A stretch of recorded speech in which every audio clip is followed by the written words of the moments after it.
Kama Sifuna ameongea, ako na haki ya kuongea. Ako na haki ya kuongea. Kama wewe unatofautiana na yeye kwa maoni, sema yako. Sema yako. As ODM, I'm telling you, and I've said it on this show, and I've said it on this show, Trevor, my position is, even if ODM supports Ruto will still lose. I have said it here, and I repeat it. So I want to make it very clear that as a party, we do not support either the internal affairs or the way the external affairs of this country are being run. And this is a repudiation. Ladies and gentlemen, today being on 24th of October, the year 2025, exactly about 5 days ago, Raila Amolo Odinga was buried at his OPONDA farm in Bondo, SIAYA County. And the many questions that have rocked the entire nation is about the future of the ODM party. Today, 5 days later since Raila Amolo Odinga's burial, his brother, the current interim party leader of the ODM party, held a very, very crucial meeting at OPONDA farm in Bondo. Today, this meeting was to bring together all the leaders from the said ODM party. But some key factors were realized in this meeting. The top Orange Democratic Movement party leaders, led by acting party leader Dr. OBURU Oginga, on Friday held a high-profile meeting at his Bondo home in bringing together delegates, legislatures, and officials from all the 4 Nyanza counties. Now, these officials came from SIAYA, Migori, Homa Bay, and KISUMU. The gathering, which comes in the wake of former party leader Raila Amolo Odinga's death, was part of an ongoing effort to consolidate unity within the ODM party and to make sure that ODM party fronts a very united front and a very, very strong party moving forward at this time of grief and mourning of the late Raila Amolo Odinga. Now, among those in attendance were SIAYA Governor James Orengo, Homa Bay Governor Gladys Wanga, several members of parliament, senators, and county representatives. The leaders later proceeded to OPONDA farm, the Odinga family home, to visit Mama Ida Odinga and extend their condolences on behalf of the wider ODM fraternity. Now, sources within the meeting described it as both emotional and symbolic, reflecting the party's commitment to maintaining cohesion and solidarity in the aftermath of Raila Odinga's passing. Now, discussions reportedly focused on the party's future direction, strengthening grassroots structures, and preserving Raila's political and ideological legacy. Now, the acting party leader, OBURU Odinga, is currently hosting delegates, legislatures, and officials from SIAYA, Migori, Homa Bay, and KISUMU counties at his home in Bondo, the ODM stated. But one thing in this meeting that proved to us that ODM is at the verge of collapsing is that the rate that OBURU Odinga has proceeded in making sure that he holds this meeting.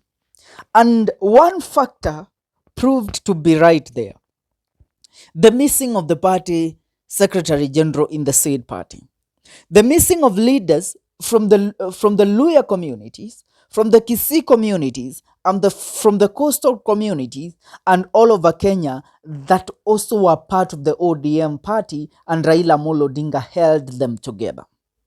This meeting that was held today, it is proven that it came as a picture to portray ODM as a Luo-only party. Tell me, how can a party hold a high-head delegates meeting without its party secretary general, who also acts as its spokesperson? Now, one thing that you might not know is that EDWIN Sifuna missing in this meeting was intentional. One thing you don't know is that Edwin Sifuna was meant to be kicked out as ODM Party Secretary General in September last month. That is during an NDC that was supposed to be held, where Raila Amolo Odinga had called the said NDC, but due to some certain circumstances that he came to learn, and he came to learn of the ideology that would have taken the center stage in the said party NDC, was the removal of Edwin Sifuna as the party secretary general. The motion to remove Edwin Sifuna as the party secretary general, even when Raila Amolo Odinga was alive, was being fronted by SIAYA Senator OBURU Odinga, who is currently the acting party leader, the interim party leader. If you don't know, something also proved to be at the center of this meeting. Some leaders went ahead to tell OBURU Odinga it's high time he be declared the official party leader and not an interim party leader. Let me tell you, one person was missing there. You realized the missing of Edwin Sifuna, but you failed to realize the missing of one KISUMU governor, Professor Anyang Nyong'o. Why should we take the missing of Anyang Nyong'o so serious? Remember, when Raila Amolo Odinga went to vie for the African Union chairmanship, the person that Raila Amolo Odinga left as the party leader, the interim party leader, the holding party leader of the ODM party, was Professor Anyang Nyong'o. That meant that he, Raila Amolo Odinga, trusted ODM party under the leadership of Professor Anyang Nyong'o. If anything was to happen to Baba Raila Amolo Odinga, according to what Baba had already shown the leaders within the ODM party, is that Anyang Nyong'o should have taken over the mantle as the party leader. The other person, Raila Amolo Odinga, wanted to inherit ODM if anything had happened to him, was none other than the SIAYA governor, James Orengo. But one thing with James Orengo, he himself currently does not want in any way to cause confusion within the party. He does not want to brew up some differences within the party because of the respect that he, James Orengo, held for the late Right Honorable Raila Amolo Odinga. And that is why James Orengo showed up in that meeting, even amid him being denied the chance of him leading the party. Also, the reason why Professor Anyang Nyong'o couldn't attend the said meeting, it's because Professor Anyang Nyong'o does not trust in the leadership of Dr. OBURU Odinga. And Professor Anyang Nyong'o, together with James Orengo, they were against Raila Amolo Odinga's move of joining the broad-based government. Now, this meeting that was held today, it was held by leaders that are benefiting from the broad-based government and those who are for the broad-based government from the word go. The main agenda for this meeting is to decide on the date of when UDA and ODM should be merged. That means ODM is going to lose its credibility as the party that it was. Are we together? And merging ODM with UDA, that means some certain changes must happen within the party.